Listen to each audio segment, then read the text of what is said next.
नमस्कार, मी कीर्ती गायकवाड। स्वागत आहे आपलं आय न्यूज 28 मध्ये। चला तर मग जाणून घेऊयात महाराष्ट्रातल्या ताज्या घडामोडी। DED शिक्षक अभियोग्यता बुद्धिमत्ता TET 2022 पात्र उमेदवारांचा सरकारी निषेधार्थ मोर्चा तलासरी ते मंत्रालय मुंबई। Long march.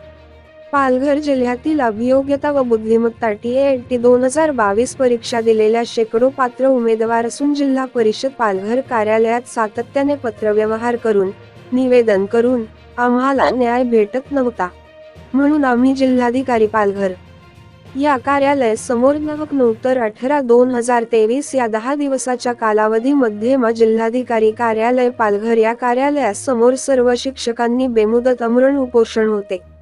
परंतु सगळ्या ठिकाणी आम्हाला नाराजी भेटल्यानंतर आम्ही थेट आज तलासरी ते आझाद मैदान मुंबई मंत्रालय धक लॉंग मोर्चा काढून सुरुवात केली असून सरकारला आमच्याकडे लक्ष द्यायला भाग पाडून न्याय देण्यास प्रवृत्त करू। वार्ताहर प्रणय प्रभाकर पाटील, जिल्हा ब्युरोच्या जोडीला संदीप राऊतची रिपोर्ट। 28 मध्ये आपल्या सगळ्यांचं स्वागत आहे।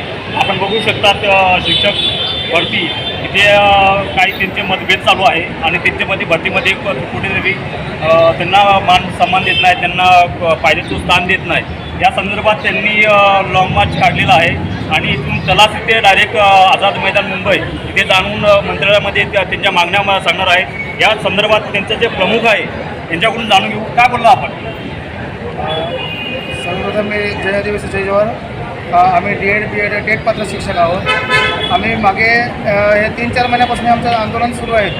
जिल्हाधिकारी कार्यालयावर आम्ही 10 दिवस आमरण उपोषण केलं होतं की आम्हाला टेटनुसार शिक्षक भरती झाली पाहिजे आणि शासनाने पण तो GR काढलेला आहे की टेटनुसार शिक्षक भरती सरळ सेवेसाठी भरती करणार होते। परंतु ज्यावेळी आम्हाला पहिली यादी शासनाने प्रसारित केली शिक्षण विभागातून, त्याच्यामध्ये आमची नावं होती, परंतु लगेच 7 दिवसांनी एक यादी दुसरी प्रसिद्ध झाली। त्याच्यामध्ये आम्हाला पूर्वसूचना न देता आमची यादीतनं नावं वगळण्यात आली। त्यावेळी आम्ही विचारणा केला की बाबा आम्हाला का वगळण्यात आलं असं। तेव्हा आम्हाला त्यांनी सांगितलं की तुम्ही TET आणि CTT अपात्र असल्या कारणामुळे तुम्हाला वगळण्यात आलेलं आहे। परंतु शिक्षणाधिकारी आणि आयुक्तांचा जो एक GR आहे त्याच्यामध्ये स्पष्ट उल्लेख आहे की सरळ सेवा टेटनुसारच भरती झाली पाहिजे आणि प्रक्रिया करणार। त्याच्यामुळे आम्ही सर्व उमेदवारांनी ही परीक्षा नोंदली होती आणि आम्ही पात्र आहोत, तर त्यानुसार ती भरती प्रक्रिया झाली नाही, म्हणून आम्ही 10 दिवसाचं आमरण उपोषण केलं।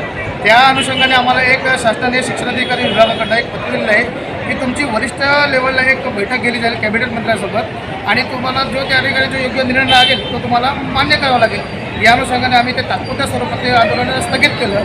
परंतु 3 महिने काळ उलटूनसुद्धा आमची शासनाने कोणत्याच प्रकारची दखल घेतली नाही, म्हणून आम्ही सर्व DED BED टेट पात्र पालघर जिल्हा उमेदवार यांनी ठरवलं की आता शेवटच्या टोकाचं पाऊल उचललं की तलासरी ते मुंबई मंत्रालय धडक लॉंग मार्च करून आपण शासनाला एक जाब विचारूया की आमची तुम्ही दखल घेणार की नाही। जेव्हापर्यंत आमची कॅबिनेट मंत्रालयात बैठक होत नाही या टेट पात्र उमेदवारांच्या शिथिलतेबाबत, आणि आम्हाला शिथिलता हवी होती की जेणेकरून आम्हाला शिथिलता पाहिजे की शासनाने इतर मागे 2014-2018 आणि आताच महानगरपालिकेने एक GR दिलेला आहे, तसंच अल्पसंख्याकांना सुद्धा त्यांनी एक GR काढलेला आहे की TET आणि CTT बाबत त्यांना काही वर्षाचा कालावधी द्यावा, जेणेकरून ते 3 वर्षाचा असो या 5 वर्षाचा असो। एकदा आम्हाला शिथिलता मिळाली तर आम्ही ते चालू कार्यकाळामध्ये आम्ही देऊन ते पूर्ण करू शकतो, ही आमची प्रशासनाला मागणी आहे। परंतु जोपर्यंत देणार नाही तोपर्यंत आम्ही घरी माघार घेणार नाही, हा आमचा ठाम उद्देश आहे। जो आपण अर्ज दिला आंदोलनाचा, या संदर्भात आतापर्यंत तुमच्याशी कोणी चर्चा करण्यात आली का? आमच्याशी आतापर्यंत शिक्षण विभाग पालघरने चर्चा केलेली आहे की आम्ही तुम्हाला 2 किंवा 8 दिवसाची आम्हाला मुदत द्याल, परंतु आम्हाला शासनाकडनं लेखी आश्वासन पाहिजे, तोंडी आश्वासन नको, कारण मागे आम्ही 3 महिने काढले या उद्देशाने। म्हणून आमच्या सर्वांच्या मागण्या आहेत की त्या आम्हाला लेखी स्वरूपाच्या प्राप्त झाल्या तर आम्ही तात्पुरत्या स्वरूपात स्थगित करू।